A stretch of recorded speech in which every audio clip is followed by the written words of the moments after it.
को 9th और 10th chapter number 2 से एक टॉपिक पढ़ाने चल रहा हूं, जेंडर ऑफ द नाउन। अब जेंडर ऑफ द नाउन में सबसे पहले हमें जानने की जरूरत है कि जेंडर का डेफिनेशन क्या होता है, परिभाषा क्या होता है, उसे हमें कैसे पहचानना है। तो जिस नाउन से किसी स्त्री पुरुष जीवित अथवा निर्जीव वस्तु का बोध हो उसे हम जेंडर कहते हैं। अर्थात पुरुष का बोध हो, स्त्री का बोध हो कि पुरुष है, ये स्त्री है, या जीवित है या मृत है, तो उसे हम क्या कहते हैं, जेंडर कहते हैं। अब जेंडर के कितने प्रकार होते हैं, जैसे एग्जांपल अगर आप जेंडर का जानना चाहते हैं, जैसे गर्ल है, बॉयज है। गर्ल आपका क्या है, स्त्री है। बॉय आपका क्या है, बॉय कहते ही आप जान गए पुरुष है।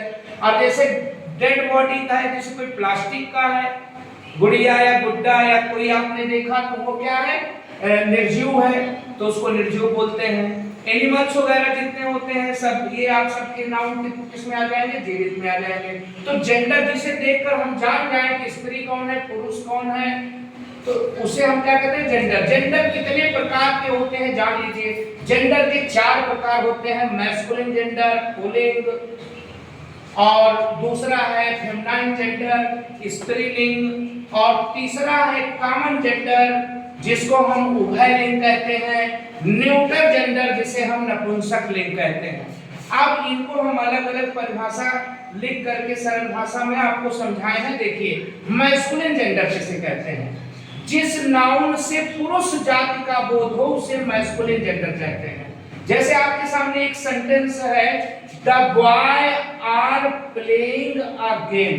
अब यहाँ पर जो द बॉय लिखा है यह आपका क्या है, मैस्कुलिन जेंडर है। कौन सा है, मैस्कुलिन, क्योंकि इससे लड़के का बोध हो रहा है। एक एग्जाम्पल हमने और लिखा है, अ हॉर्स इज रनिंग। अब यहाँ पर हॉर्स घोड़ा, हॉर्स मींस क्या है, घोड़ा। तो यहाँ भी जो है मैस्कुलिन जेंडर अर्थात जो है वह पुरुष का बोध करा रहा है, पुल्लिंग का बोध करा रहा है, तो उसे हम मैस्कुलिन जेंडर कहते हैं।